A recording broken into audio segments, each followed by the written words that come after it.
Hello! ఏం చేస్తున్నారు? ఎలా ఉన్నారు? చూసారు కదా! నేను చూస్తుంది సాంబార్ పౌడర్. సరే, దీని స్టోరీ చెప్పుకుంటూ రెసిపీ కూడా చూపించేస్తాను. ఇంగ్రీడియంట్స్ అన్నీ మన పోపుల పెట్టెలో ఉండేవే. బేసిక్‌గా నేను ధనియాలు ఎక్స్‌ట్రా తీసుకున్నాను. మిగతావన్నీ సేమే. శనగపప్పు, మినప్పప్పు, మిరియాలు, మెంతులు, ఓకేనా? ఇవి ఎండు మిరపకాయలతో పాటు కరివేపాకు తీసుకున్నాను. 3 స్టెప్స్‌లో చేసేసాననమాట. అదేంటంటే 3:1 రేషియోలో పచ్చిశనగపప్పు, మినప్పప్పు, ఇంకా కందిపప్పు ఈ మూడిటిని ముందు సిమ్లో వేయించేసుకున్నా. దోరగా చక్కగా వేగిపోతాయి అన్నమాట ఒక 5 మినిట్స్లో. ఓకేనా? దాని క్వాంటిటీస్ కూడా ముందే చెప్పా కదా, 3:1 రేషియోలో తీసుకుంటే సరిపోతుంది. అయితే ఇవాళ సాంబార్ చేద్దామని చూసాను అనమాట. ఈ ప్యాకెట్ పౌడర్స్ మనకి ఎంత అలవాటు అయిపోయినాయంటే అది లేకపోతే ఇంకా సాంబారే ప్రిపేర్ చేయలేము అన్నట్లు అయిపోయింది కదా. సో నేను ఆలోచిస్తూ ఉన్నాను అనమాట, ఇప్పుడు బయటకు వెళ్ళి కొనుక్కు రావడం బెస్టా, ఇంట్లో ఒక 10 మినిట్స్లో చేసేసుకోవడం బెస్టా అని చెప్పి.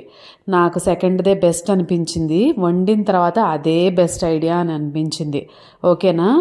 సో ఫస్ట్ సెట్ వేయించి పక్కన పెట్టేసుకున్న తర్వాత అదే కడాయిలో మళ్ళీ 3:1లో ఆ రేషియోలోనే ధనియాలు, జీలకర్ర, ఇంకా మెంతులు వేసుకున్నాను అనమాట.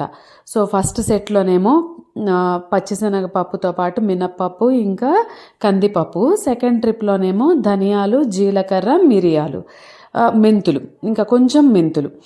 ఓకేనా? తర్వాత అవి కూడా వేయించి పక్కన పెట్టుకున్నాక లాస్ట్లో ఎండుమిరపకాయలు ఒక 10 వరకు తీసుకున్నాను. వాటిని విడిల్చి అప్పుడు వేసాను అనమాట, 2 ముక్కలుగా చేసి, బాగా వేగుతుంది అని చెప్పి. దాంతోపాటు కరివేపాకు ప్యూర్లీ ఆప్షనల్ ఉంటుంది, మీకు నచ్చితే ఎండు కొబ్బరి కూడా వేసుకోవచ్చు. అవి కూడా వేగిన తర్వాత శుభ్రంగా మూడింటిని కలిపి మెత్తగా మిక్సీ పట్టేసేసి అప్పుడే సాంబార్లో పోపు పెట్టి యాడ్ చేసేసాను అనమాట. సో మోస్ట్లీ ఐటమ్స్ ఏంటంటే మనం ఏదో కాంప్లెక్సిటీ క్రియేట్ చేసుకొని దాన్ని డిలే చేసి బయట నుంచి కొనుక్కొచ్చుకుంటాం. కానీ యాక్చువల్లీ మనం ఇంట్లో చేసుకుంటే అందులో సగం టైంకి సగం ఖర్చుకి చాలా టేస్టీగా చేసుకోవచ్చు కదా. నాకైతే ఈ సాంబార్ పొడి ఇలా చేసుకుంటే వీక్లీ వన్స్ సాంబార్ చేసుకున్నా కూడా నాకు నెల రోజుల వరకు వచ్చేస్తుంది అనమాట. అసలు ఫ్లేవర్ కాదు కానీ దాంతోపాటు అరోమా ఉంది చూసారా, అది చాలా బాగుంది. ఎంత బాగుందంటే అసలు ఈ పౌడర్ కొడితేనే ఇల్లంతా సాంబార్ చేసినంత కమ్మటి వాసన వచ్చేసింది అనమాట. ఓకేనా? సో ముక్కలతో పాటు నేను పప్పు ఇంకా ఉడికించేసి పెట్టుకున్నాను 3 విజిల్స్కి కుక్కర్లో.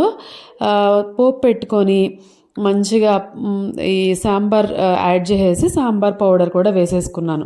చక్కగా 2 పెద్ద టేబుల్ స్పూన్స్ వేసుకున్నామంటే చిక్కగా అయిపోతుంది సాంబారు. టేస్ట్ కూడా అదే లెవెల్లో ఉంటుంది. ఇంకొక చిన్న టిప్ ఏంటంటే దాని టేస్ట్ పెరగటానికి బెల్లం యాడ్ చేయండి, సూపర్గా ఉంటుంది. అలానే మన ఛానల్ని సబ్స్క్రైబ్.